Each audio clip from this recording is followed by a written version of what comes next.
Camouflage and Cover-Ups is brought to you by the Coming Home Well Network and Clear Right Productions. We cover unusual topics about government cover-ups, military, murders, conspiracies, and maybe even aliens.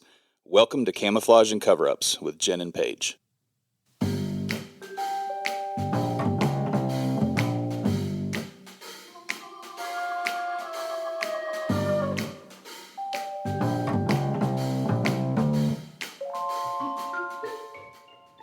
Welcome to Camouflage and Cover-Ups. Wow, that should be our theme song. I'm going to make that my ringtone. We were just talking about those amazing noises that people do that just annoy the crap out of you, like smacking. Oh, yeah, the mouth smacking. Yeah, well, before we talk about that, I'm Jenn. And I'm Paige. And we're your hosts. Welcome. Ho, you can't have a host without ho. Or ho, ho, ho, since it's Christmas. Christmas-ish. Well, this will come out in January, so. Jen's rocking I thought it said AC/DC. So my shirt looks like AC/DC, but it's actually a HOCO, which is something new. I'm from the 70s. What's HOCO? You know, homecoming. Yeah, so your kids aren't old enough yet to have a HOCO.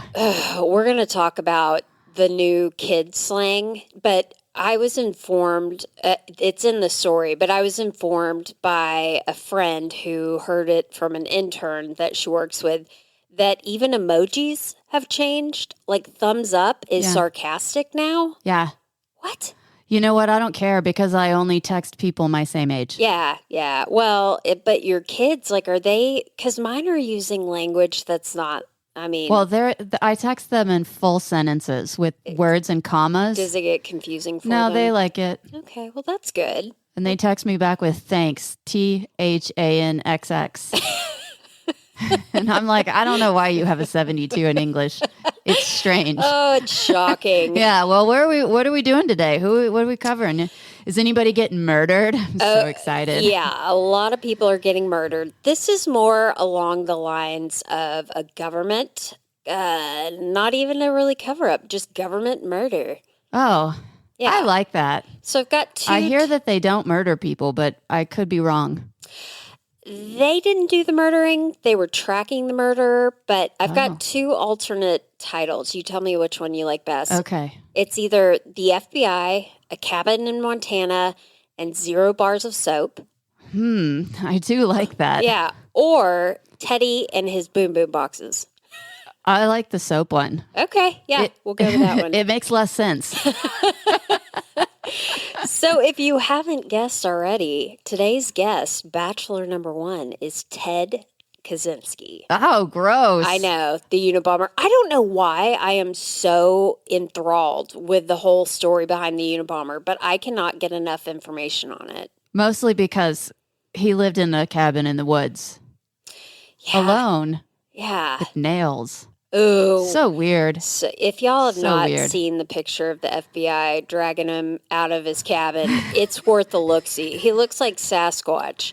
He probably smelled like Sasquatch, too. It's Sasquatch dick. Yeah, he was missing some soap bars for sure. Yeah, so that's where the original title came from. We'll stick with that. But he is also known as the Unabomber. Do you know how they came up with Unabomber? Well, a lot of people think that it's uni, but it's really university bomber. Yeah, it's university and airlines, so Unabomber. We are here to clear the air with some facts, probably. I know everybody's just going to be filling our social media. They're like, what? Thank you for clarifying that. I thought it was just the one bomb. No. It was a whole university? Yeah. What? Unabomber. And I also like to call him the man with his cock in a box. Boom boom boxes in the woods. He had a cock in a box? I don't know. He had to be doing something, right? How would one see that? He was... it was inside the box. True. And if a tree falls in the woods and no one's around to hear it... Does anyone care? Yeah, exactly. Yeah. So he's also one of the only people to make aviators look bad. Well... You disagree? I'm going to disagree with that, but we'll go with it for this story. Okay, that's fair. So he was an insanely... Why can I not say that? I believe in you. Insanely intelligent mathematician. Yeah. and a domestic terrorist. Yep. So that's what brings him to our That's story why today. I don't want to be smart. Because I don't want to be a terrorist. What God giveth, God taketh away. Yep. I have my oldest brother-in-law, and I love my brother-in-laws like they're my brothers. I've known them since I was 17. But he's so smart that he, like, when he's talking to you, sometimes he's not listening because he's thinking of a million other things. Yeah, like how to solve like the theory of relativity or something. Yeah, it's probably something to do with computers. Yeah. I'm like, right here. Yeah. But he's super smart. I'm always thinking, did I dry those clothes or are they still wet in the dryer? Did I leave my hair straightener on? Shit. Are the dogs going to eat it? Yeah. Oh, yeah. We'll talk about what dogs have eaten later. Great. Sorry, I'm a little Right all in if over your the dog place. has eaten something. Yeah, mine ate a plastic water pitcher, so I'm just waiting for blood all The over results. my carpet. Yeah.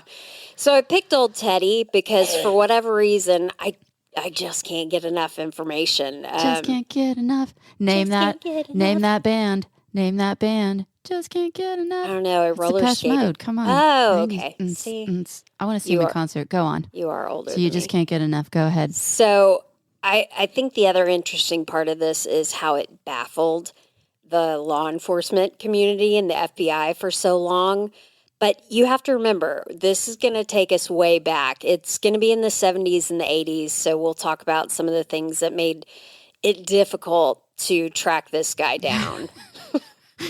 There's so many things. So many things. I also love how the FBI began exploring some of that woo-woo science, Oh, yeah. now commonly known as criminal profiling. / LSD. Yeah, it sort of feels like explaining gravity to somebody. Like, why would you not profile a criminal? And that helps. Anyway, they thought it was just crazy talk back then. So, Well, but they were back then where they weren't really communicating all of their thoughts together because this is my here space and you don't get to come into it, you FBI guy. oh, You know, it was like the local police were like, mine. mines Don't let a dead body get in the way of your pride now. or several. Or several. So when you, just for clarification, when you see a case that has the ATF, the FBI, CIA, All the letters, I yeah. mean, when you get all the acronyms together, it must be, how do you sort out the work? I would think, I mean, the FBI drove this one, but there were, like, the U.S. Postal Service has a commission that was involved in the search. Well, it makes sense because he was sending stuff through the mail. Yeah, So but it's, the ATF, well, I mean, that's, weapons. Yeah, I guess that mean, makes it's, sense. you know, Ted was doing it up. Yeah. I mean, he was going over state lines. He was air traffic. He was going through the mail. He was walking it in himself. I mean, Maybe I'm too dumb to tell this story. he's like, how many letter agencies can I bring in on this? Let's make some new ones. Yeah. So, but because this is a comedy show and what he did was horrible, we are going to dive in, not so much the chronological story, which we'll tell, but more around some of what made Ted Ted. What made him Ted? Good question, Jen. So we're going to go back a few decades. Oh, 1942. that's way before I was born. Yeah, way like. At least 10 years. Yeah, at least. Yeah. I'm not mathing it, but so Theodore John Kaczynski, and that's how I want to it's- say Krasinski, I know, too. I know, it's so hard. I had to like phonetically spell it out, and then I have to do that, too. Kaczynski. Kaczynski. Yeah, exactly. Not Krasinski from The Office. Although That's a different love guy. him. Married to Emily Blunt, he's Oh, great. the best. So Teddy was born on May 22nd, 1942, in Evergreen Park, Illinois. And Evergreen Park is just outside of Chicago. So if you're jumping on the major highway, it's about 35 minutes south. But a little known fact, and because I'm in the government industry, Evergreen Park is actually a village. We don't have villages here in Texas. Are there idiots in it? Yeah. Oh, every village has an idiot. It's one of their rules. Oh, okay. I was just checking. Teddy was not the idiot. He was the weirdo. Yeah. Yeah. Yeah, same. So over 100 years ago, Evergreen Park was trying to get its emancipation from Chicago, like all of the smaller communities. Even now today, it still only has about 19,000 residents. Oh, that's pretty small. Yeah, small community. That's a small town. Yeah, everybody knew Ted. Yeah. Like if he's going to be the weird kid at school and there are 19,000 people that you go to school with, not even that many because that's the whole population. You know who this kid is. Well, he's the kid that, when we used to have books What? at school. Oh, yeah, and then we wrapped the books with shopping bags, right? That way you could write. We did like a newspaper type thing so you could write on them. Yeah, we would write on. Well, the things that they would write on those was like a drawing of Ted, like with an arrow that says like weird guy, weirdo, nutso. That's the one. And whatever other 50s and 60s words they used. Lame-o. Evergreen Park is also known for the village of churches because it's got over 13 different religions, church on every town. See, that's what happened to him. Yeah, church on every town. He's like, church Jesus on every Christ, corner. what is happening right now? But you know how it is. Sometimes you go to a city and it's like gun store, liquor store, gun store. Then you go to these villages and there's a church for every flavor. So that's where Ted grew up. Ted had a younger brother named David. Sorry, I missed the page. I'm going to leave that in there. Thanks. So, Ted was born to a working class Polish family. Oh, okay. They weren't immigrants, but they were still very Polish. The whole community was pretty Polish. I don't think that makes a big difference, but except for Polak jokes. Yeah. Oh, those are the best. Do you have any? I don't have any. Okay, we need because I'm not racist like you, Paige. I need to have something in my repertoire. So he had one younger brother named David, and David actually became famous in his own right, which we'll talk about a little later. But growing up, Ted is what today we would call on the spectrum. Yeah. He was incredibly smart, just to kind of give you an idea of how smart this kid was. How smart was he? He had an IQ of 170. I'm never going to say that sentence about myself. No, Mine's like 70. Mine too. Just to kind of give you a comparison, Elon Musk, 160.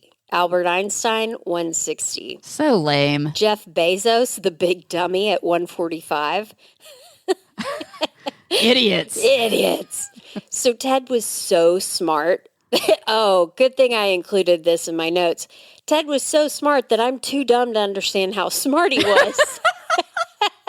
Which I covered on page 2, actually, on my own. But just like skinny girls with no boobs or short guys with big wah-wahs.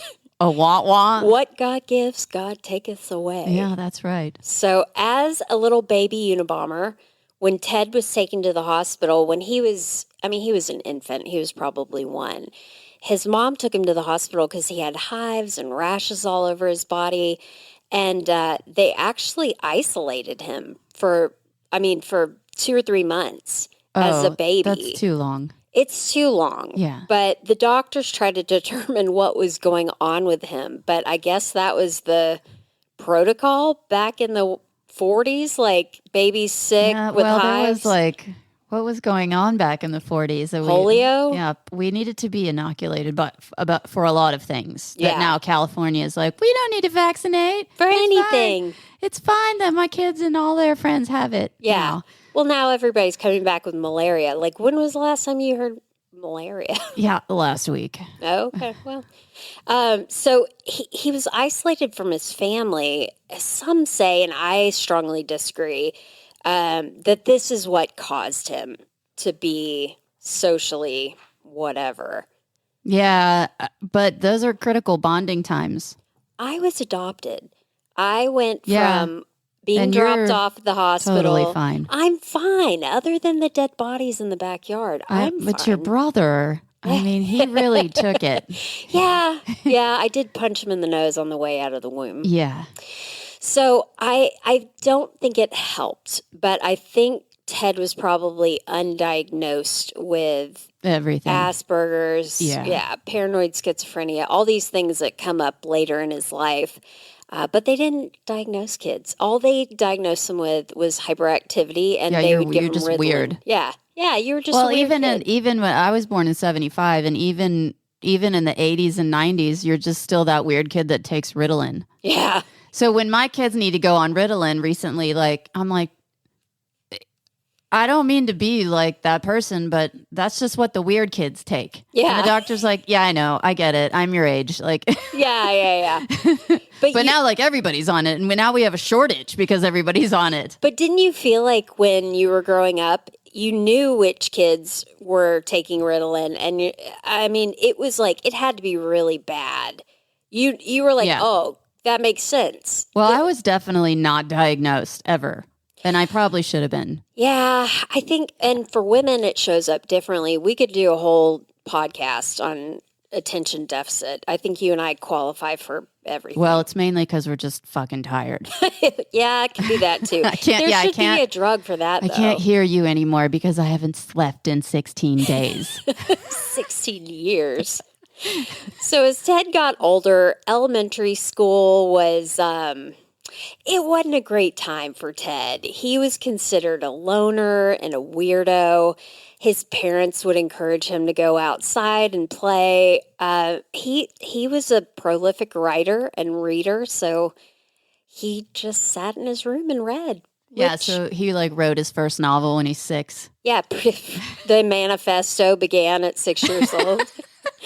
But quite frankly, this sounds a lot like self-induced COVID isolation.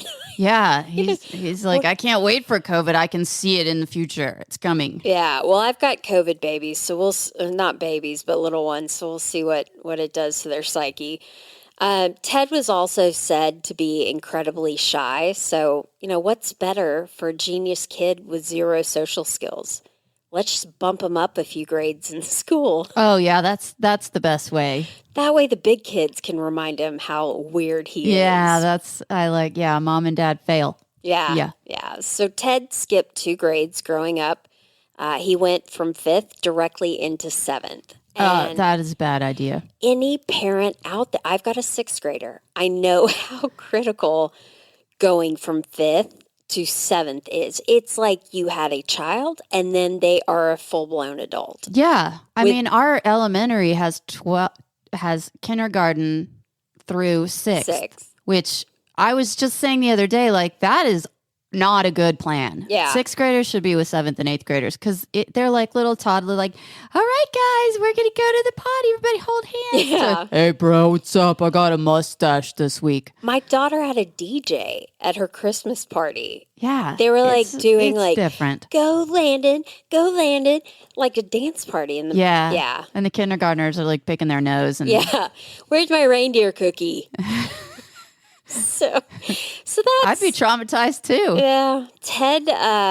Ted also finished high school really early. He entered college at 16. He finished in 8th grade. Yeah, he finished 8th grade and they're like, that's all we can teach you. Yeah. You already know everything. You're like, teaching the teacher is really annoying. Just go. Yeah. Oh, could you imagine having a kid like this if you were a teacher in your class? You're like, shut up, Ted. Yeah, shut up, Ted. I would have him banging erasers or whatever we used to do when we got done early. Put some elbow grease into it. Stop making me look stupid. Yeah. So he went to college at 16, but not just any college. Guess where he went? Harvard. Ted's only friends growing up, I say friends, it's not even plural. His only friend was his little brother, David. Well. But David always had a soft spot for Ted. In interviews. Because they were the same age. Yeah, David's really smart as well. Now, he did not get accepted into Harvard. He didn't finish school early like Ted, but he just had a soft spot for his brother. So when it came to like turning him in or even recognizing that he could be capable of this, David's like, no, man, not Ted. Ted's great. Ted? Yeah. So one of the things that they did enjoy doing when they were growing up is their dad would take them camping every weekend. There was this forest outside of Chicago. They would like live off the land, but this is where both of the boys really fell in love with nature. And David tells the U.S. News years later, he said, some of the happiest experiences of my life were these with Ted. Outdoors, a release from confinement of various kinds. Growing up, I never doubted my brother's fundamental loyalty and love, or felt in the slightest insecurity in his presence.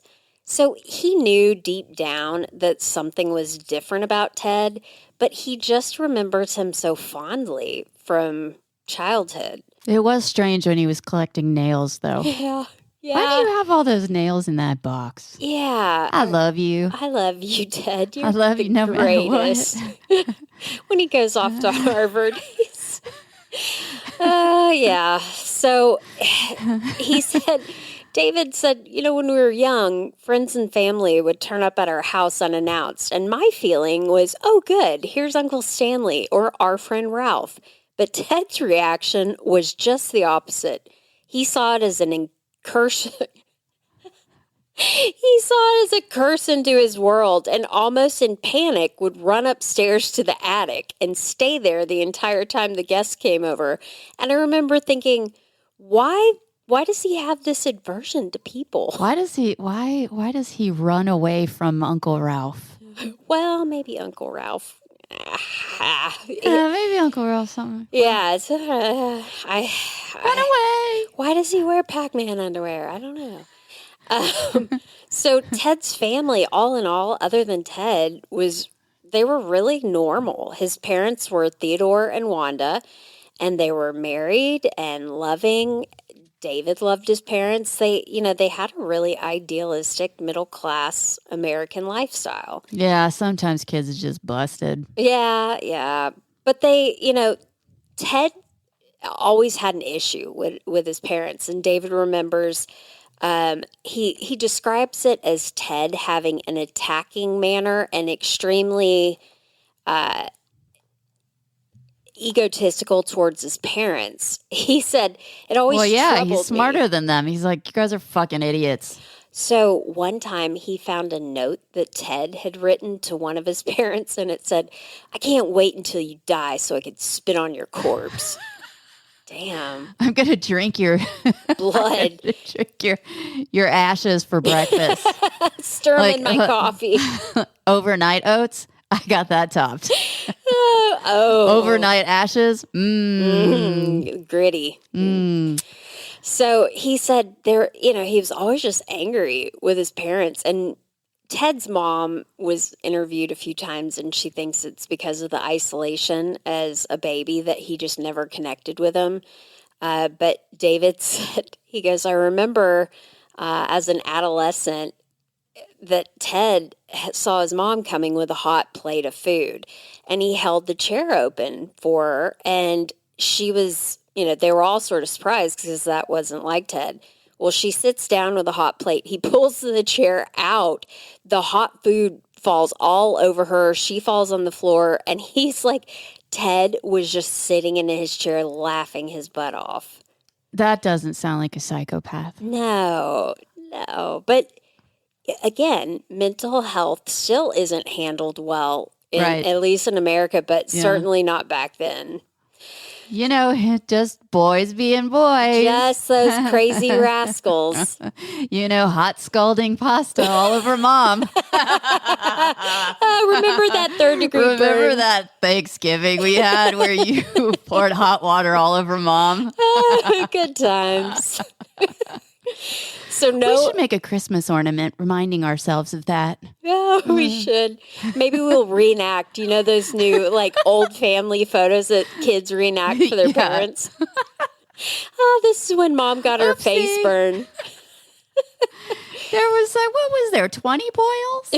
21? Yeah, just a few lesions now. So there were signs. No one knew what he would become. But there were certainly signs. Well, no one was saying what the fuck back then. Yeah, everybody minded their business back then, They minded their business. Just put some butter on it. Yeah, I see Ted back there with a squirrel that he's gnawing on. Is that new? He's got fur in his tooth. Yeah. It's kind of gross. Nobody asks questions. No. Mind your own business. Mind your business. Except have you ever had a different adult outside of your parents spank you? No. Oh, well, there's teachers that did that, but I Yeah. never got spanked because I was a good girl I and they was- weren't looking. I was just good at covering it up. Cover up the evidence. So we're going to move into the Harvard years, and that takes us to about 1958. And remember, again, Ted is 16. He's a freshman at Harvard University. I can't say it now. Harvard. Harvard. So Pakyakat, the Harvard Yard. Pakyakat, the Harvard Yard. Harvard. Harvard. Yeah. Yeah. Harvard. See, she does it 10 times better one of these days. I'm sure Ted was thinking, finally, I'll be surrounded by people that aren't idiots.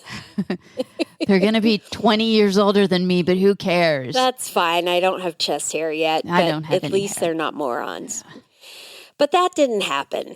Yeah. You know you've got to be a major weirdo to be a weirdo at Harvard. You've Not got to be like a wicked weirdo. wicked weirdo. Oh yeah, he was wicked smart, but he was just So Ted was weird even for Harvard, and during his sophomore year, it just got worse. In 1959, Ted was chosen to participate in a psychological experiment that would last. The experiment itself lasted 3 years, and then the aftermath lasted the rest of his life. Yeah. Yeah. So the experiment that he participated in involved psychological torment and humiliation, and it was led by a Harvard psychologist, Henry Murray. And the goal was really to see how psychic destruction by humiliating undergrads would affect the participants' mental state. So they were just sitting across from each other. They asked the participants to write an essay about a hardcore belief that they had, or several beliefs, which is right up Ted's alley. He loves writing these scathing reviews on things that he believes are right or wrong. Despite his brain not being developed for another 10 years. Yeah, his plates probably aren't even fully he's closed. got a soft spot still up there. Oh, his head still smells like a baby. But they had the participants on the other side, so people part of the study would read through these essays, and they called them anonymous individuals, but they found a few that would really get Ted's goat. So he ended up working with a lot of the same people. But Murray himself called vehement, sweeping, and personally abusive attacks. That was the goal for the anonymous individual to attack the study, in this case being Ted. Well, and to be fair, Ted was prepared for this because he's been doing this his whole life. Yeah, defending. Yeah. Exactly. He's like, bring it. Yeah, I'm smarter Bring than it. everybody I in got this room. Mhm. So they hooked electrodes, monitored in the subject's psychological reactions. So I don't know what the is it to show that his brain is beep, beep, beep, beep, beep, beep? I don't know. Yeah. Yeah, he's got like tubes or wires or something coming off his brain. He's got those little sticky pads It's like on an his ECG. Yeah. Just to monitor how pissed he gets and when the vein officially pops out. The vein on the center of your forehead. You can see them check marking there 205 vein Pops out. vein initiated. Vein. So these encounters were actually filmed, and the subject's expression of anger and rage were later played back to them repeatedly. So not only are we going to humiliate you and embarrass you over this paper that we've had time to deconstruct, but we're going to show you what an idiot you look like on film, because everybody loves hearing their own voice. Yeah, sounds like an intervention I did recently. Yeah. Those are always a good time. Yeah, that's fun. I didn't get an invite. Yeah.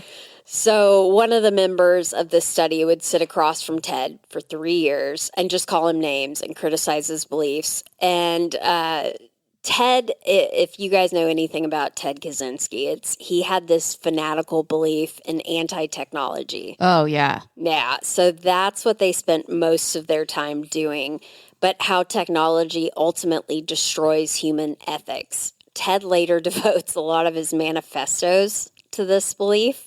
I say manifestos. He had... You can never have too many. Yeah, he had books and books and books in the cabin of different ideas. But when I refer to the manifesto, it's the manifesto. The one. You know the singular one.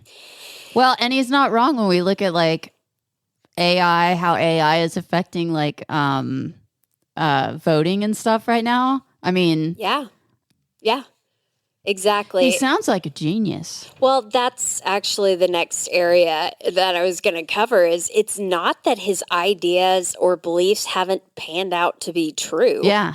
In 2023, he probably approached it in a different way than most people would have. Yeah. Let's just write a book. Mm-hmm. Yeah. The funny thing was the Harvard study, his mom had to sign a permission slip because he's 16. Because he wasn't 18 yet. Because he's a toddler. So his mom, when she was later interviewed, she's a real soft-spoken lady. And, when you're the mom of a Unabomber, what are you going to... Yeah, what are you going to do? She was like, I don't think it was a good idea to put Teddy in that research group. But in fairness, I probably am guessing that on that permission slip, it didn't say psychologically break down and destroy your child. Right. They're like, we're just going to run a test, and just record him and his reactions. That's all. Yeah. It's super innocent. It's like the mouse with the maze. Yeah, He's going to love it. He'll make some friends. Yeah, friends. So this resulted in a lifetime of complex with Ted. It's not that he wouldn't have been as severe as he was, but it certainly didn't help. Yeah, this sort of, you're pouring the gasoline right on top of a little kindling. Yeah. And now it explodes into something we don't want. Exactly. So in 1962, Ted was arguing this, and to your point, it's sort of coming to fruition. But he was arguing that technology will eventually change how we talk, act, and think. Yeah.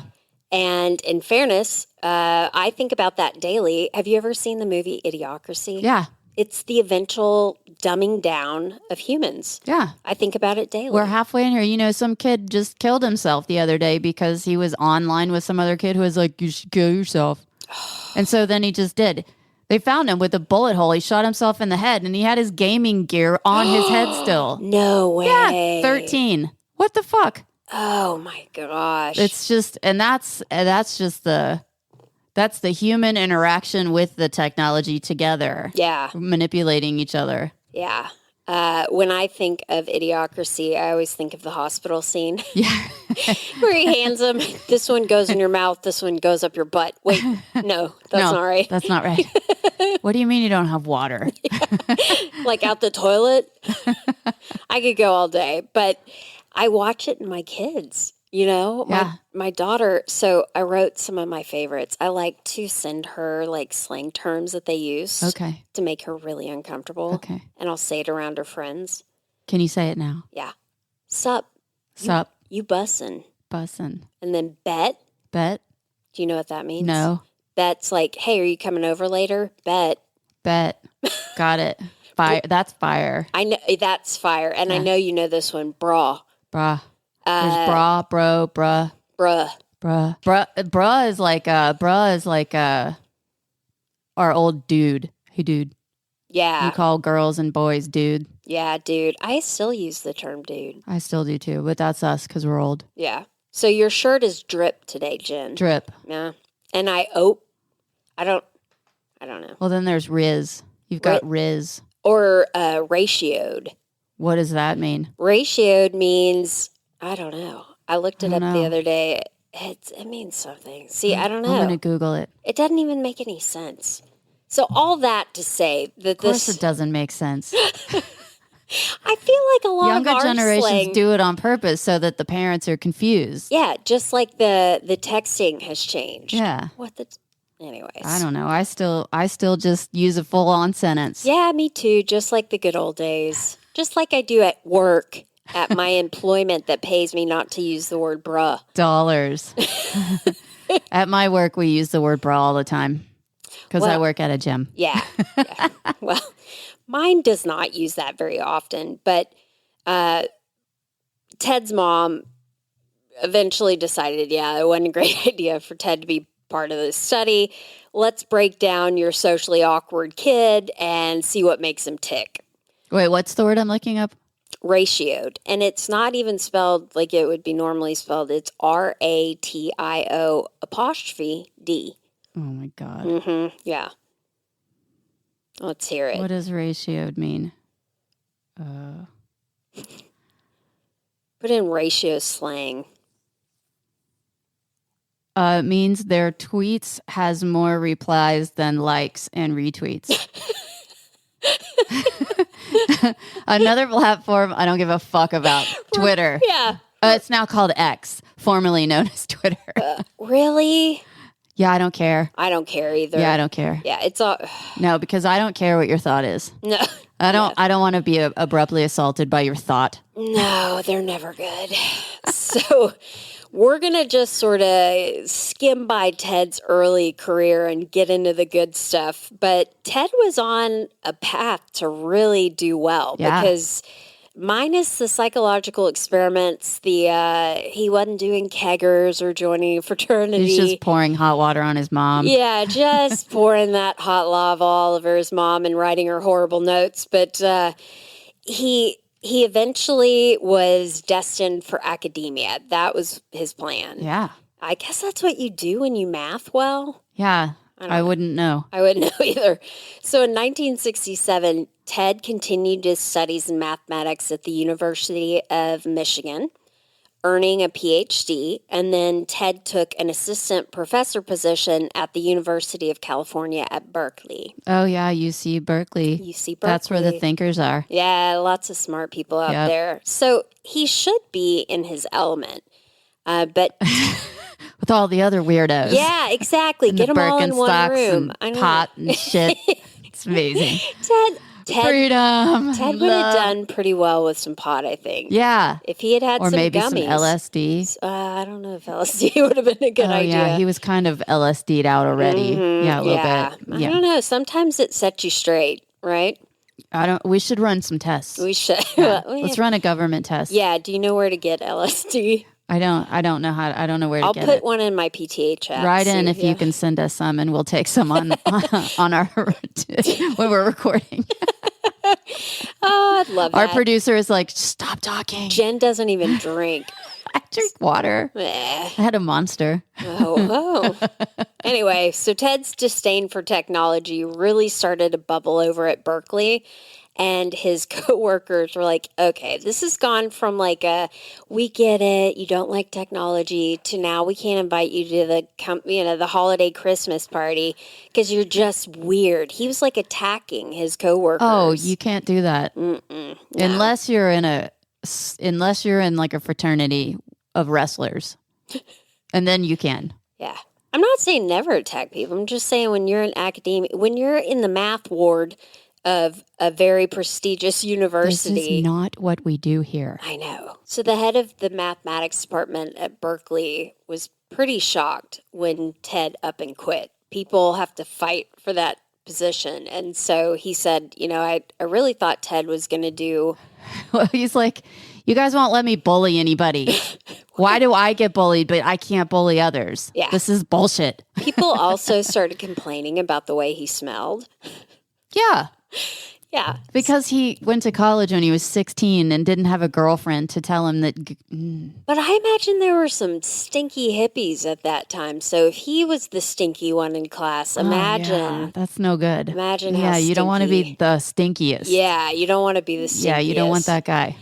So Ted decided he was done with academics and he decided to just wander around from city to city. Okay. He had no plan. Was he wearing Birkenstocks or like what was? No, I imagine Ted had those like pretty heavy black nerd shoes on. The heavy black. I was thinking those they're like the Nikes that with like they're like soft on the side.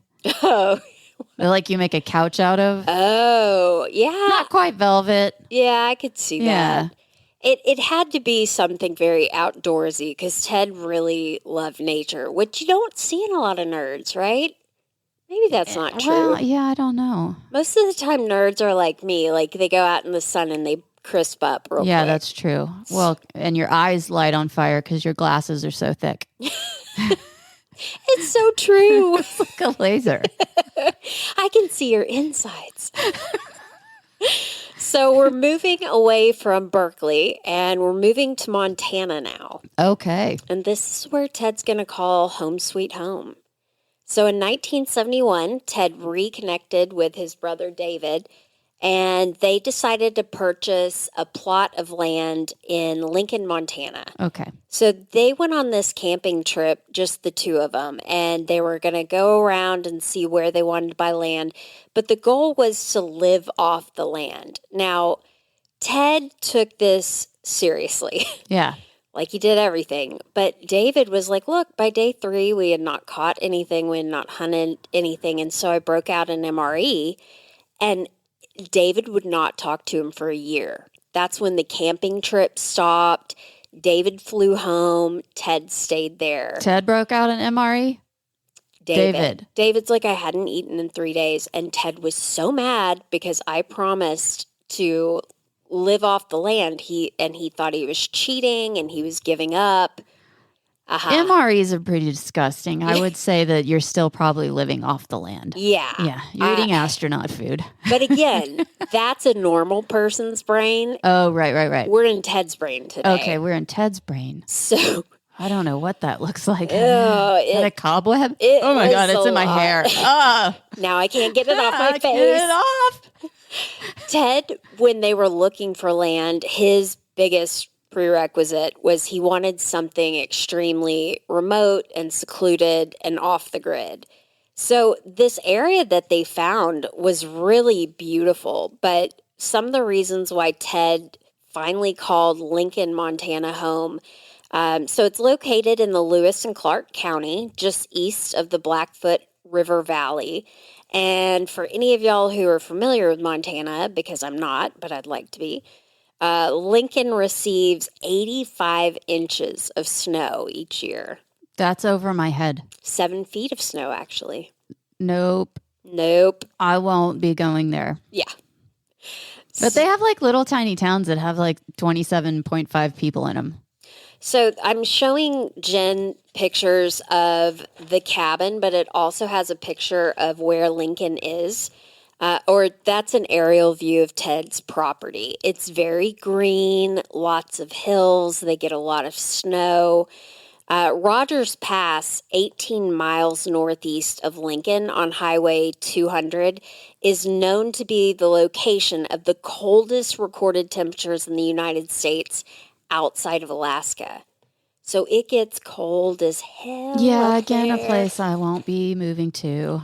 Just to give you an idea, on January 20th of 1954, a temperature of negative 70 Fahrenheit was recorded. Negatives. I had to research this, make sure I didn't read that incorrectly.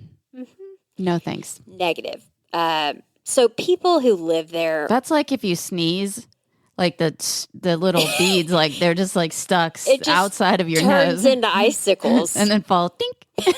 Ding, ding, ding, ding. and then your eyeballs eventually freeze out and just roll out like whiskey ice. This sounds awful. Yeah, Why do people live there? they want to be alone. That's why. Yeah. Well, nope. Yeah. Yep. I'm out. I'm out as well. Unless I'm like hiding from the government or something. Well, now you like just Ted. told him. Yeah, exactly. Well, Ted wanted to be alone. Most of the neighbors wanted to have property and they wanted to be alone, but they were part of the community. So the only time that people really saw Ted is he would walk. When he ran out of MREs. Yeah. When he was cheating, he walked from his place to the town's library. And that's the only person that really interacted with Ted other than the neighbors who The librarian. the is like, librarian. oh boy, did I picked the wrong job. I'm going to go work at the bar where we'll never, ever see him. Yeah. Even the people in Montana thought they called him the recluse. Yeah. One of his neighbors was out on their property, and I guess Ted had not put up his chain link fence denoting where their property ends and his starts. And she was And he had that shit measured out by the millimeter. the inch, exactly. And so the daughter was walking on the property and she ran into him. She was like, oh, she's like, he's just so like, it's a Sasquatch. menacing, exactly. And he didn't apologize. It wasn't like, oh, I'm sorry to scare you. She's like, he just grunted at me and walked away. The disappointing grunt. Yeah. What people? Yeah. He probably hadn't seen anybody but the librarian in 3 years at that point. But the only people he came into contact with was those neighbors to the side, which he would politely grunt at, and then the librarian. He's like, you look like you've been ratioed lately. I can smell the technology on you. Ew. So Ted's property was, I mean, in comparison to what some of his neighbors had, it was somewhere around 1.4 acres, which he bought in 1958, 59 for $69,000. So he bought it before he left Berkeley. Yes, yeah. He bought it before him and his brother bought it together. Interesting. It actually went up for auction. That's why he left Berkeley. He's like, Screw you know what? this. I got some land over here in Snowville. Yeah, that sounds I can great. smell however I want in Snowville. And he could, and he did. But Ted built a tiny home before it was even trendy. Yeah, it's more like a shack where you put your Bombs. tools. Some people call them tools. Some people call them bombs. Yeah, yeah. It really does sort of look like a tool shed. It just looks like something you throw back there to put just a few things in. Yeah, this lawnmower broke a few years ago, but I can harvest it for parts. Let's put it it's in got the that shed. springy thing. I like the springy thing. So the trending tiny house was actually 10 by 12, 10 foot by 12. Your closet is probably 4 times that. Yeah, like size. your bedroom is probably a 10 by 12 that we're sitting in right now. Yeah, this was the whole cabin. Yeah. And he had. It's not awful. I would live in that. Do you want to describe? If I can get away from some people. I know. This isn't sounding like such a bad idea at this point. Any moms out there silently kind of dream Wishing about living in a cabin? I kind of want to be Ted now. I know. Well, we'll get to the next part and you won't. But these shelves are lining the inside of his cabin, and his cabin is just as disgusting as he is. Well, so it's got like it's like a workbench with a lot of, it's like he threw dirt. It's like he threw paint at the wall and then dirt over the top of it, and that kind of stuck together. Yeah. And something is dripping down the front. Maybe it's a shadow. I don't know. There's a broken mirror. He probably broke it from looking at himself. From being all upset. There's a book. There's a box of Tide. I wish I could zoom in. I can't zoom in. Look on your phone at what his cabin looked like on the inside. The pictures that I included there, the FBI really wanted the jury to get a good idea of what this cabin looked like so that they could understand Ted's experience. So experience. Yeah, Ted's experience in the woods, because everybody saw there's not a place that you could move the trial that doesn't know about the Unabomber, because his crimes spanned over 2 decades. And so when they pulled him out of that cabin looking and smelling like Sasquatch, that not a lot of people got to see what was going on in the inside of the cabin. But once you see someone's house, you can kind of see what's going on in their head. That is 100% correct. Yeah. Ted's cabin You was like a dogs. Yeah. That's why I always leave you with some presents. I do. I always do. I get home and my dogs are like, "Girl, where you been?" Mm-hmm. And I'm like, "It was Butler. He was rubbing his face on my foot." Yeah, the pug leaves smudges. The other dogs leave hair. Just bark. Yeah. Most of Ted's time in his little cabin, it was like the best time of his life, he said. It was spent, other than making bombs, it was spent reading books from the local library, composting, and composing his early manuscript of what would later be known as the Unabomber Manifesto. I do appreciate that he was composting. Yeah. Well, you've got to, right? I mean, he's trying to minimize his footprint. Yeah. He's doing good things. Yeah. I mean, I would say his footprint is 0. Yeah, I would. Yep. Yeah. I mean, the smell, I don't know if that kind of generates some kind of toxic waste. Could you imagine being the FBI pulling him out No. of the cabin? So in 1978, Kaczynski moved. He left Montana because he had run out of money. And so he moved to Chicago, so back home, and he took a job at his brother's factory. He wanted to earn enough money to where he could pay for some of the things like metal or I don't know, shrapnel, stuff like that. He wasn't making on his own. Do you think this will stick in somebody's eye? Yeah, why do you ask, Home Depot man? What if it's at a good velocity? So he was there for, that's when the first package actually went out, was when he was in Chicago. The package had already been sent out. But meanwhile, he's working in his brother's factory, and he had to fire Ted. Oh. You want to guess why? Because he smelled funny? Well, that was one of the reasons. But he also harassed a female factory supervisor. And even back in 1978, that was frowned upon. What? I get harassed all the time. What are you talking about? That shit's not gone. Yeah. What was he harassing her about? Do we know? I guess he'd asked her on a date. She either went on the date and said, no, you stink. No. Or she's like, no, I can't. Sorry, bro. Yeah. So you he peaked at 16. Yeah. And it goes back a little further, I think, his distaste for women. Yeah. They talk about it a lot when you research Ted Kaczynski. But so he was harassing her, like waiting for her out in the parking lot after work. So David had to let him go because it was his factory. Yeah. Well, I wonder what his deal was with women because his mom seemed nice enough. Yeah. I have no idea. But you just don't know what's going on inside like a sociopath or psychopath's brain. Yeah. Yeah, exactly. Unless you talk to him for like 87 hours and he's already dead. So I don't think we can do that. You can read his manifesto, but I wasn't going to. Yeah, I would. But, Some light reading. Yeah. Just, when you've got Probably some like time. math equations in there. Ugh. Well, I was just looking at a picture of his cabin, and I love that he wanted to live off the land. Yet on a shelf is a bag of sugar and Quaker oats. You, sir, you did not grow those oats and harvest those oats. If I see the Quaker man, that is processed sugar, sir. Keep in mind, he did not talk to his brother for over a year for eating an MRE, and he's got the Quaker Oats man on his counter. He put his foot down. Yeah, he's got to stand for something or you fall for anything. Anything.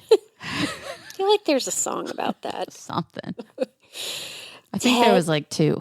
Ted was actually mad at David for having to fire him over this bullshit policy of not harassing your coworkers. So, it is kind of bullshit. I'd like to harass some people at work too. Yeah. I had just finished a 14-hour harassment training from work. Oh, that sounds amazing. You didn't invite me? Oh, I feel like I felt like as a woman, I'm going to take the test at the end and be just fine. Like, what do you feel is harassing? I failed most of the questions. I had to take it twice. You don't know what is harassing? Well, but you probably get harassed all the time. I do, but there's different definitions. Pick the best answer. Yeah, that's subjective. It's Which very one's subjective. worse? Have you been raped before? Has somebody grabbed your boob and then called you a bad name? Which is worse? Ugh, I failed. I can't. Yeah. So Ted I told you about the psychiatrist that I was seeing from the VA. No. She's like, "Have you ever been sexually harassed?" And I'm like, "Who hasn't been sexually harassed? Yeah. Why is that your question? Is this your first day on the job? You should really start with how many times were you sexually harassed? Yeah, is there one that sticks out more than the other? Because no one's ever at 0. Yeah. We back to Ted. Yeah, back to Ted. So Ted moved back to Montana. He was done with having to worry about sexual harassment trainings. He's like, I'll just harass myself by myself with my book by myself. I bet there is a lot of self-harassment in that cabin. Well, there's a broken mirror. Yeah, break out that black light. Oh, yeah. So between 1978 and 1995, we're beginning the bombing phases. That's a long time to be thinking. It's a very long to be by yourself, and to not be apprehended too. Well, it was the 80s of it all. Yeah. Ted mailed or hand-delivered a series of increasingly sophisticated bombs that cumulatively killed 3 people and injured 23. Now, there was one that could have taken down a whole airliner, and we'll talk about that, but 16 bombs in total were attributed to Ted. 16 bombs. 16. Ted mailed his first one. He mailed the bomb, and it was directed at Buckley Christ, a professor of materials engineering at Northwestern University. See, I'm so dumb. I don't even know what that is. Materials engineering, like putting shit together. You're engineering materials. Yeah. Okay. So on May 25th, 1978, a package bearing Christ's return address was found in the parking lot. So it was just sitting around all willy-nilly. And the package, where else are you going to put a bomb? Like in his office? How does he have access? I don't know. If he mailed... So Ted must have hand-delivered that, but it looked like it was mailed because it had Chris's return address on it. So the package was returned to Chris because back then people would do that. Yeah. They're like, oh, I know that guy. I'm going to take it back to him. But the professor... Sounds like something good in there. Yeah. Is that a box of Legos? It's a little jingly in there.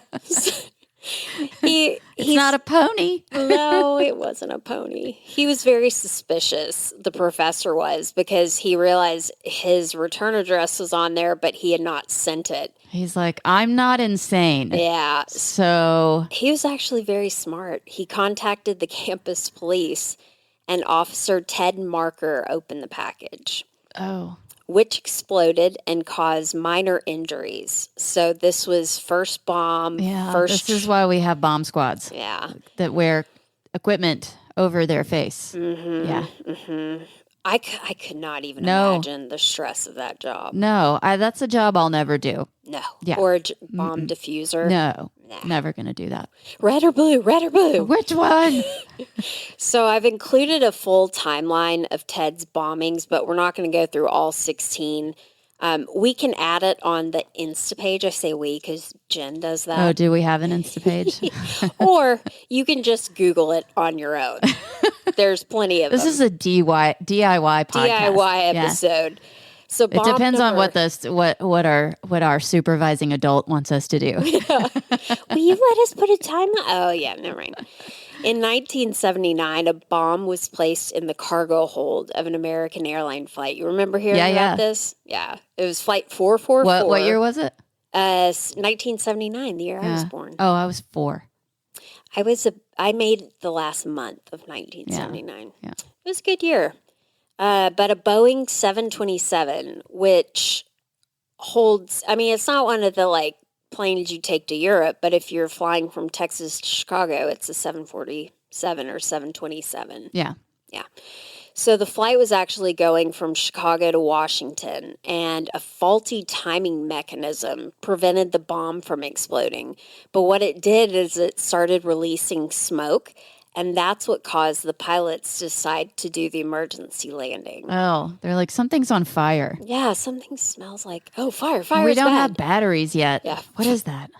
So authorities said that it had enough power to obliterate the plane had it exploded. Yeah, because all you need is one solid thing going, one thing to separate and sever the hydraulic lines. Yeah. And you're done. You're done. That's it. Yeah. Ted actually used a barometer triggered device. A barometer. That's what I said, a barometer. A barometer. Barometer, I went to... That's the altitude. I went to Harvard. On the highway. Yeah. Night class. Community college, Harvard.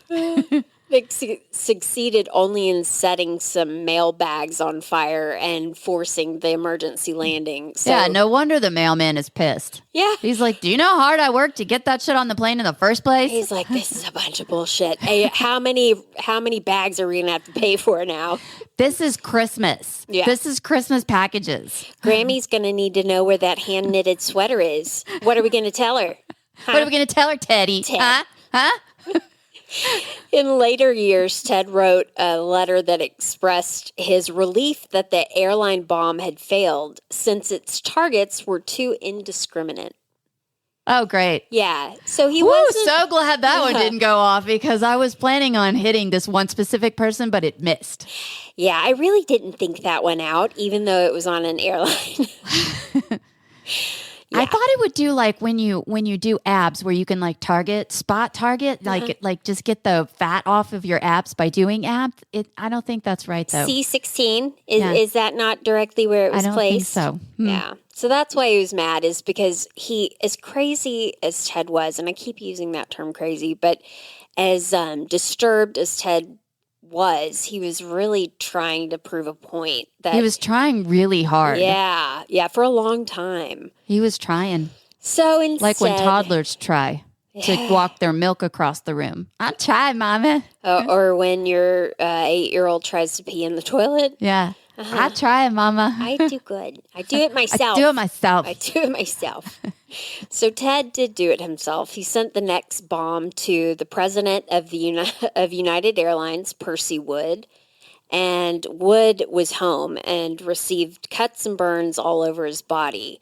So at this point, from 1978 to 1980, Ted was really trying to prove a point. He was targeting a certain class of people: engineers, technology professors, executives, scientists. But they don't know at this point who Ted is. Exactly. Nobody knows who Ted is. And quite frankly, they weren't even seeing a commonality at that point yet, because it wasn't like all the professors in this one department at this one college.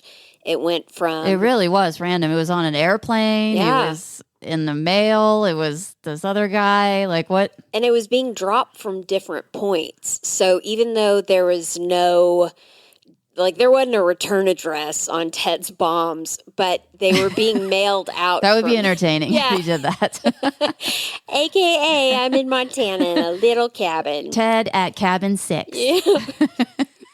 So in 1981, a package bearing a return address of a Brigham Young University professor of electrical engineering, Leroy Wood Burnson, was discovered in the hallway of the university, and it was brought to the campus police. So by now, you're starting to hear that enough professors have been targeted. So yeah, you should have gave me that A, Prof. That's right. Should have gave me that A.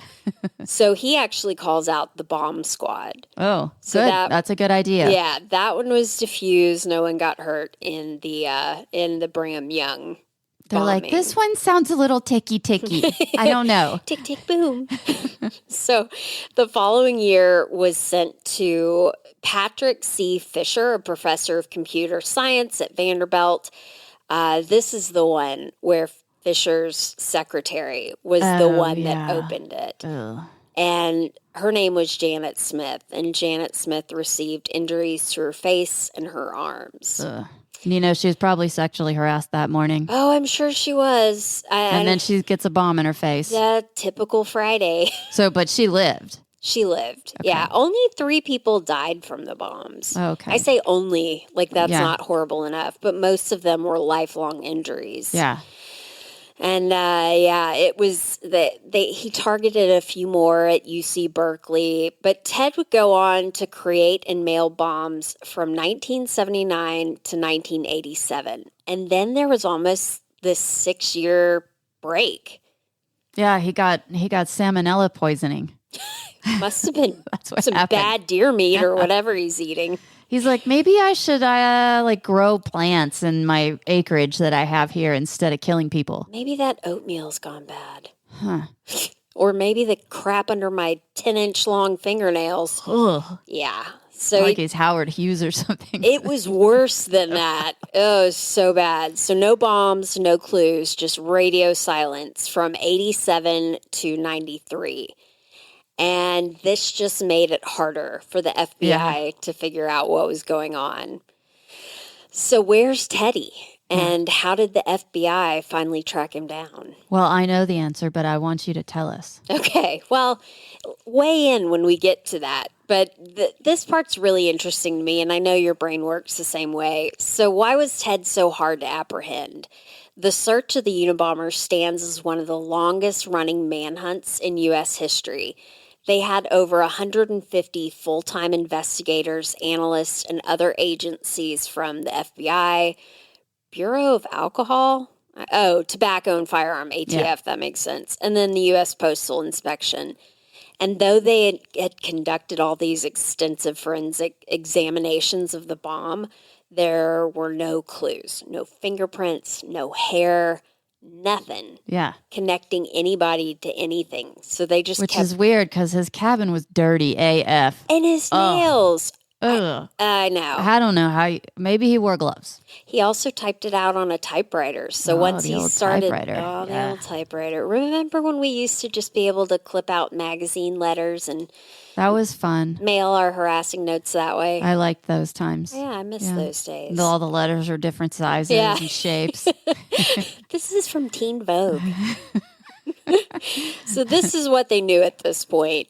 The bomber made his own explosives from common scrap metal materials, including wood and fishing wire, nails, tape, but they were widely available. So they were hunting down like nail from Ace Hardware. Everybody has nails from Ace Hardware. They also took great care not to leave any identifying traces behind. So they avoided commercial glue, things that like, as the bombs became more sophisticated, he couldn't just glue stick it. He had to he went out and made his own glue from deer hooves. Yeah. Yeah, you do that? That's what you do. Yeah, that's what Ted does. That's what they were talking. That's what Hubs was talking about. Your Hubs was talking about this morning. Or when I asked you what the present was, and I asked you if it was a pony, and he said it used to be, but now it's glue. That was a good joke. It was a good joke. Jenn and I always talk about how much funnier we are than our husbands. Well, we are. And but he made a good joke. But I told him that's the last one for the year. Look who's got yolks all of a sudden. So he's going to tell that one 6 times today. Oh, and explain to you why it's funny. Yeah. That always makes it great. So they knew that the bomber was methodical. The former FBI agent and ABC News anchor contributed by Brad Garrett. He said that they weren't leaving any DNA on this. So DNA was in place. They were running all these tests, but they couldn't find anything. And Ted even tried to mislead investigators by writing initials that had no connections to himself on the bomb. So I think it was FB, which then it sends him on this rabbit hole of... Who's FB? Yeah. And it's like BTK. I'm going to tell you what to call me. We should just call you douchebag. That's it. If you give yourself a nickname, you're automatically a douchebag. Automatically. You've got to be assigned a nickname. Even if you hate it, you got to own it. Own it. Yeah. It's just like in the military. We get a call sign. That's what it is. what was yours? Dirty. Dirty. I love that. My cousins used to call me Ziggy Piggy, but I don't want to talk about that. Okay. So. I understand Ziggy. Oh, you're going down. Yeah, thanks. Now we all know. Yeah. This is when the FBI sort of threw up their hands and said, "Bring in the woo-woo. Now is the time to bring in all the crazies. Let's get the psychics walking We need a psychic with a crystal ball." Yeah. So that's when James F. Fitzgerald. Oh, no, that's a writer. James R. Fitzgerald. See, I read. Now retired FBI special agent was just the man for the job. All right. So he's got Esmeralda, the witch, over here on the right, and with her crystal ball and tea leaves. And then we've got the Mr. Fitzgerald, who is actually trained as an FBI agent studying forensic profiling. Forensic woo-wooing. Woo-woo. I'm a master in woo. Fitzgerald spent a lot of his early career in law enforcement, and he was looking for a change, and that's when the FBI came and said, "Hey, we've got this new division. We'd love for you to, get involved. We need some ideas because we're all out." Yeah, we're done. We've been on this for a while. What Fitzgerald did that was so different, because they were starting to put together profiles, but a lot of their early profiles on the Unabomber were incorrect. And so What eventually broke the case was what they call forensic linguistics. Yeah. Yeah. Yeah, that makes sense. It's like how a person talks. Like if I send you a text and you know how I communicate on text. Yeah. Full And- sentences. And then somebody else sends, or you get another text and you're like, this sounds weird. I know you've been kidnapped. You're like, she's been kidnapped. Call 911. Yeah, exactly. Yeah. Well, or they'll bring her back in a bit. But Yeah, because I'll start screaming. I'm going to tell so many bad jokes. yeah, it's your internal monologue. Everything that you write down, you'll see Southern writers use y'all, or we'll say cul-de-sac instead of Roundabout. roundabouts. Yeah. Exactly. So that's forensic You're like, linguistics. Jen used roundabout. She never does that. She's been kidnapped. Every once in a while, the hubs will say a word because he was born in Germany, lived in Vermont for the first few years, and then got his ass to Texas. That's what happened. Yeah. That's making a lot of sense now. But yeah. he'll say au gratin potatoes. Oh, And I hear it. I'm like, hey. stop. Not how you say it. Eh. Well, my hubs was like, hey, yeah, you go there and then I'll come and spell you. And I'm like, spell me? What does Like, that mean? My name? Spell what? He's like, yeah, when you spell someone for a bit. No, I don't know what you're talking no. about. I don't know. I don't You think know, that's like when you rock the baby and then you do it for 30 minutes and then your partner spells you and then they do it for 30 minutes. I'm like, for a spell? Like I sat there for a spell that like, he this turned is into stupid. a verb? I'm dumber right now. It's just so much dumber. I'm going to spell you. I'm like, don't spell me. I spell you. I spell you. You don't know my life. In Ted's case, I smell you. I would love to hear some of those weird. My family's got tons of them. Those weird things that people say that's not. But you're just like, that's not even a word. That's Like not- earlier when you said, got my goat. Where does that even come from? I'm getting a goat one day, and I'll let you know. We're going to have a goat farm. Yes, I can't wait. Yeah. Anyway, back to Ted. Back to Ted. In the 1990s, we're going back to the linguistics. The Unabomber began sending letters about his crimes to the media and to his victims. Yeah, he's like, you idiots are out there. You can't even figure out who I am. I'm just going to tell you. I rested for 6 years. Now I'm back at it, and you still have no clue. There I was on my laurels. Yeah. Well, on my laurels. I mean, I know what that means, but can What you does be it really on them? mean? Do you rest on your laurels? I'm resting on my laurels right now. Oh, my laurels need some work. Ted sent a sprawling 35,000 word manifesto. That's a lot. Yeah, he sent it out to a few media sources, but the New York Times and the Washington Post had this ethical dilemma at this point. Do we publish and potentially somebody sees it, they recognize the writing, or are we perpetrating more murders? Right. Because you can always have like what are they when you do it the second Oh, a copycat. copycat? Yeah. Mhm. Yeah, I exactly. was like, it's something with a cat. What is it? Tail, cat tail. Him and his colleagues were using this. And Fitzgerald was like, I understand this is going to be an ethical decision, but the Washington Post eventually said, all right, we'll do it. And so they published, and Fitzgerald thought that it was a good idea. He's like, we started looking at the profile, and even he had a professor of linguistics help him. One of the common mistakes that they had in the original profile was this person was a lot younger because they were targeting university professors. So, For a bad grade or yeah, whatever. it's a disgruntled student. So he said just the way he talked, it was sort of that old Chicago verbiage. Yeah. Verbiage. He's an old man. Yeah, so he's older than what we thought. But some of the parts in the last few decades, linguistic profiling has really become useful in law enforcement to narrow down some of their cases. And this is ultimately how Ted gets caught. But they call them tells or clues. Yeah. So just like we talked about before, some of the things that Fitzgerald said is, I want to devote my time and energy looking at the language in this case, and let's see what the heck we can make out of it.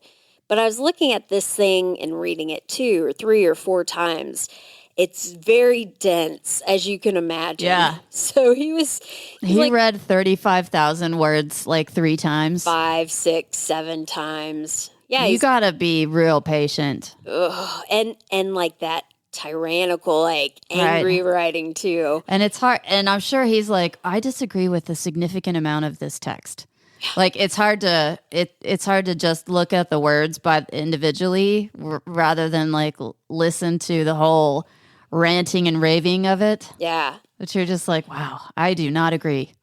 But that's what the linguistics really honed down. He's like, we were able to start picking across some of the commonalities. Yeah.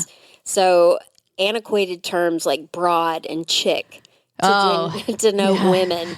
Those are They awesome. don't like to be, those broads don't like to be harassed. Yeah, it's such a chick move. Man, times are changing. Bet. He also used the word Negro to describe African American or black people. Yeah, which that's an old term. Yeah, it's very. It helped him to correct the FBI's original age guess. Yeah.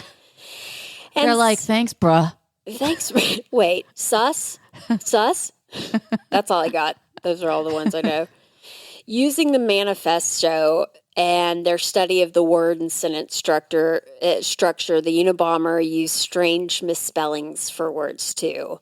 So where somebody would he was write, like trying to use misspellings on purpose. I guess, but they were like done over and over. So when he wrote clue, C-L-U-E, he spelled it C-L-E-W, which, I don't know, the linguistics specialist Shu recognizes that some of the spelling reforms that championed in the Chicago Tribune.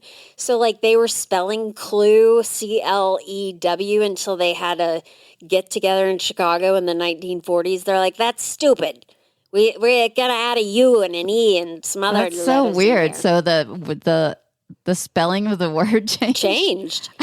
Yeah. So if you grew up in Chicago, you would have spelled it one way, but now everybody. So it's identifying where he grew up now. So now they know where. It's like y'all and all y'all. Yeah, exactly. Yeah. The use guys, all y'alls, the Utes. Yeah, the Utes. The Unabomber also referred to rearing children as opposed to raising children. Yeah, you got to rear them. Yeah. Right in the rear. I guess that's a northern thing. Yeah, I think it is. Yeah. So a lot of this pointed to the fact that he grew up in the Windy City. The Unabomber investigation had justifiably, when they looked at the case once it was all over, these were the heroes of the case. They were able to pick apart some of these things, really leading them into what kind of person we're looking for. But Ted's not on the internet. Ted has no digital footprint. Yeah. So they're still leaning. The Earth is barely on the internet. Yeah. Because this is like the early 90s, right? We didn't even have email until like 1995 or something. Oh, yeah. I guess it was the You've Got Mail. Yeah, it was the You've Got Mail. Remember and yeah. Oh, Lord. We were just escaping Pong. I mean, that's where we were. Yeah. Yeah. That was the 90s. Yeah. Pac-Man, Atari, Pong, email, and AOL. These are not handwritten letters either. So He's typing them out on a typewriter. What if you make a mistake? Clue. Gives you a clue. C-L-E-W. So their big break came in 1995 when they decided that, okay, we're going to put this manifesto. The Washington Post is going to publish it. And they tried to publish it everywhere, but other publications, they went to America's Most Wanted, Nightline. They ran an ad. Nightline. Yeah, they ran an ad in Playboy. Yeah, they did. Yeah, every dude in America's reading that. So they're like, maybe they'll give it a little look-see to see if this reminds them of anybody. And the FBI ultimately supported the Washington Post publishing it. But what happened is back in Chicago, David Kaczynski's sitting at home with his wife, Linda. And Linda was the sister-in-law, the only sister-in-law. Ted had met her when they were first getting married, when David and her were first getting married. Ted got so mad at David for, breaking the man down and joining the establishment of marriage. And in the 70s, Linda kept her maiden name. So she's not a get it, girl. barefoot and pregnant woman. And not that there's anything wrong with that. And here she is reading a porn magazine. She's looking at her Playboy. I was reading Playboy this afternoon, and turns out, yeah, but she's the only one in the whole family that pinpointed that Ted had some issues. Yeah, she's got some brains in her. But you love somebody, but she's like, you understand Ted has some mental issues, don't you? I was looking at him and I was looking at his fingernails, and I was thinking, those are some dirty fingernails. And David's like, I don't understand. I don't see it. I don't get Which it. nail? Ted's mad at David at this point. He's mailing out bombs. He's mad at David for getting married. Yeah. And so he starts writing David these scathing 23 front and back letters about all these things that he's done wrong and technology. So Linda gets the idea. Yeah. She's like, I'm going to pull some of those out because David's got them locked up in his memory box of his brother. Yeah. And he's got his rose-colored glasses on. You got it. He can't read that font from that typewriter. She starts putting it two and two together. Were the letters that went to David typewritten? Yes. How do you do that on front and back? That's some thick paper. You got to have like that big thick paper. I was joking about the front and back, but I don't know. Huh. Some of my notes are front and back. So David, he said, I was just trying to pass fire at the beginning. She's like, this is starting to look a lot like your brother's writing.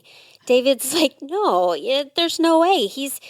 Ted's not so violent. Good. He's still 16 in my mind. Yeah. So he's like, I agreed to read through it to sort of be like, well, that's not Ted. So, then he started reading through it and he's like, oh my gosh. Oh no. Oh geez. Oh, we got a bag of bagels here. Oh. Oh yeah. Oh yeah. They're a little nutty. So the family eventually came to it. It really tore David up to go to the FBI and say, okay, nobody wants to roll over on their brother. Yeah. The FBI finally, especially this. Yes. It's awful. And their life was going to be a shit show because now you're always the Kaczynski brother. Because he's not changing his name. Yeah.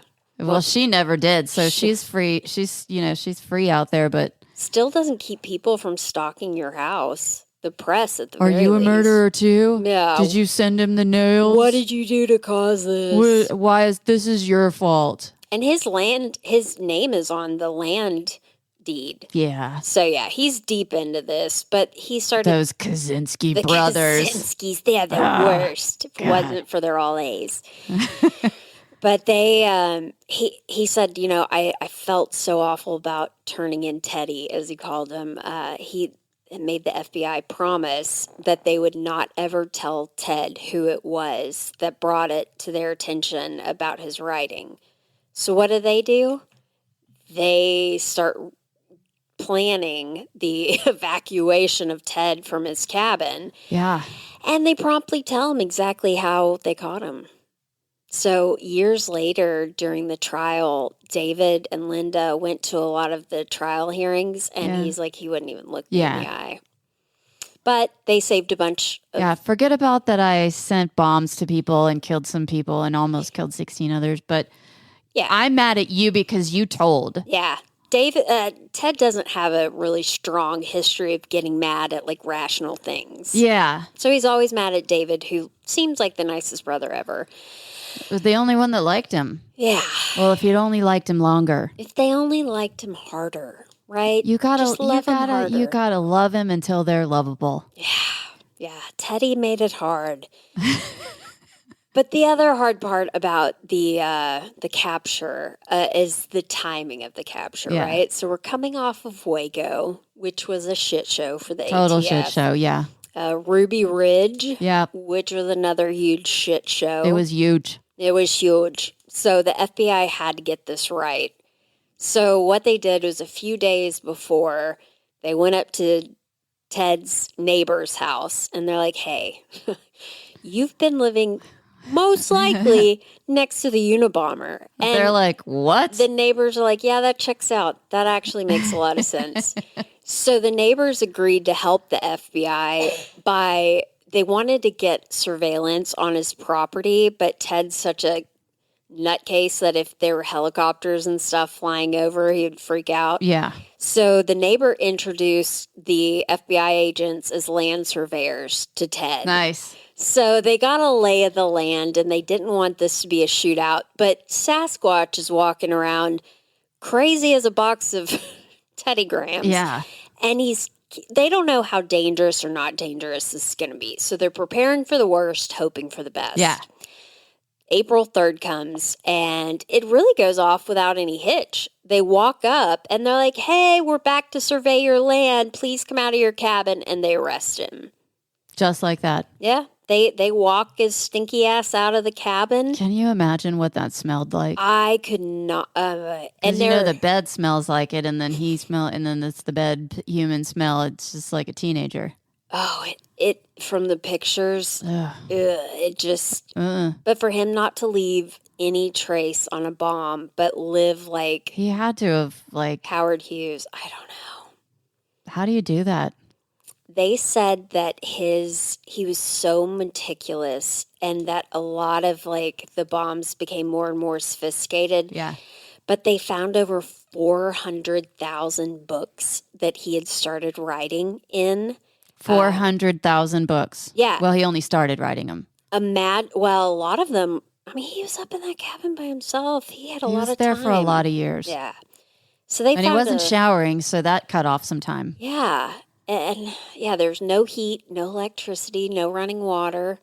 So he had plenty of time. So he just sat there and made bombs, and they filled trailers full of evidence out. And this team of 150 people that were devoted to this full time went from a full team of 150 to, God knows how many. So they found their guy, but now they've got to go through all the evidence. And one of the big key pieces to them connecting him, because up till this point, it's just like his writing looks a lot like this manifesto. Yeah. They find that Ted kept a diary. Oh, good. What do we say? If you're going to murder people, don't keep a diary. You might as well just put it on the internet. Why don't you just use your search history from the library, stupid? Barbara down at the library would be happy to get his stinky butt out of there. Esmeralda saw this from a mile away, okay? So the federal grand jury ended up indicting Ted in June of 1996 on 10 counts of illegally transporting, mailing, and using bombs. And the funny part was, and we're not going to spend any time really talking about the case itself, because it was, there wasn't a lot to be said, but Ted ended up firing his lawyers that he was assigned at the beginning because they wanted to try it as an insanity plea. And he's like, I'm not insane. Yeah. He didn't want Look at me. I'm totally sane. I've just stepped out of the woods and I've got my eyebrows growing over my face, but never mind that. What? When they get I imagine the Geico caveman. No, I'm saying what would make him think that this is not a great plan? He didn't care whether he evaded the death penalty. He wanted people to know that he was smarter than them, and this was intentional. He didn't want his point to be rubbed out by the fact that everybody was calling him crazy. Right. Because only crazy people do stupid stuff. Smart people also do stupid stuff, and that's me. Yeah. I'm in that category. I think he's actually looped back. You start at where we are, and maybe we're middle of smart, but he's so smart that he's looped back around to dumb. So the common sense stuff, save your own life or cover your ass, those things don't matter because he wants to prove a point. That he's right. That he's right, exactly. Another fun fact is that Ted began serving his 8 life sentences without the possibility of parole at a supermax prison in Florence, Colorado, where he made his first 2 friends. Oh, that's nice. You want to guess who they are? Who is it? They are the Oklahoma City bomber Oh, and the World Trade Center bomber. that's so sweet. So Timothy They're McVeigh, together. yeah. Do they do like arts and crafts? They do. Ramsey Yusuf Uh-huh. and then Timothy McVeigh. Yeah, old Timmy. Yeah, Timmy and Teddy and Yusuf. they would Oh. do the arts and crafts, but they couldn't give him scissors or glue Yeah. because, they might make a Well, bomb. he knows how to make his own glue. He just needs a horse. Or toenails that he can ground up. They're really creative. Do they clip your nails at jail? I have questions. Have you been in prison? Right in. I would think they would have to clip your nails, or It's a otherwise, hazard. start using them as weapons. Yeah. I don't know. I like how you went straight for the eye.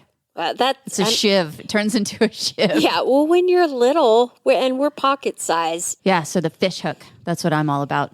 that's pretty impressive. That's like a calling card move. Well, it's I learned it from my brother because he was taller than me. Oh, yeah. Yeah, so I could like punch him in the nuts and then grab the fish hook while he was like falling. Oh yeah. My move was I would sit on top of my brother and pound him, and he would say, "I can't breathe. I can't breathe." And You're like, that's the point. yeah, well, if you're screaming, you're breathing. You're breathing. Yeah, so shut it. So he made best friends with Timothy McVeigh, and they were sitting around discussing religion and politics. And then on June 10th at 12:23 a.m., Ted was found in his cell unresponsive. So he's taken to the hospital where he was pronounced dead. Now, there's some controversy. Prison officials believe his death was a suicide. He's But too smart for that. they also showed late stages of cancer, so who knows? Who cares? Yeah, when you don't bathe, you grow stuff. Yeah. Plus, he was eating all that oatmeal. Could have blocked up his It bowels. was probably colon cancer.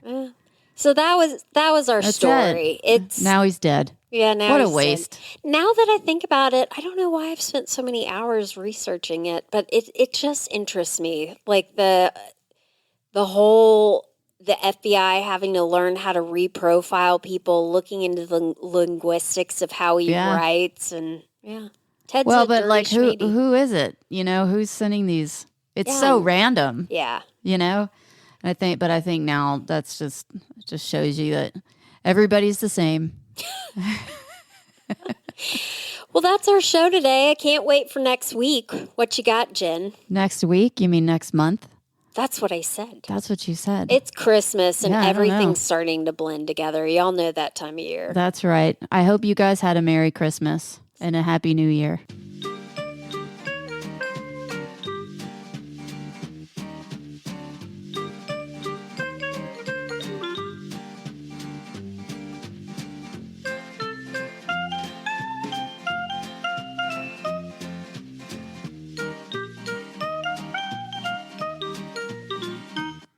This has been a Clear Right production.